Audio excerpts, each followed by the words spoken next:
মাসের বিহান বেলায় বল্লাই মাস্টারের ছাদ ঢালাই। মিস্ত্রি আমাল উদ্দিন।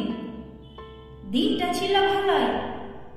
মেঘ বাদলে বর্ষাকালে গাছের ডালে রোদের ঝিলিক। কিন্তু কি যে হলো এক ঘড়িকে, বলা নাই কওয়া নাই, হামলে পড়লো মেঘের এসব। ঝমঝমানি জল ভরানি মেঘ।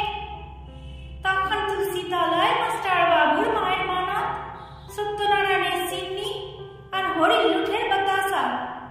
তা বাদে কি জানি কি জাদু, খেপা কাড়ার পাড়া কালো মেঘের পাল এক নিমেষে উধাও। তারা খেপলে কিন্তু পৃথক ভাষায়। ডাঙা ডাহার ডাবা পাখার, ঘর দুয়ার উঠান পাঠান সব। তার বদলে দিনভর খালি ফিনফিনানি বৃন্দাবনী বৃষ্টি। দিনের শেষে ঢালাই সারে হাত মুখ ধুয়ে বিড়ি ফুঁকে কথাটা পারল প্রথম আমাল উদ্দিন। যা ঝামেলা গেল বুঝলে মাস্টার। আমি কিন্তু আল্লাহর কাছে মাগেছিলাম দোয়া, হে আল্লাহ মেঘ দাও, পানি দিও না। আরাম চেয়ারে হেলান দিয়ে মাস্টার বললে, আমিও কি কম ডাকেছিলাম ভগবানকে? তোর আল্লাহ আমার ভগবান। দুদিক থাকে দুজনা, এই দুজনার জ্বর দেখলি কেমন?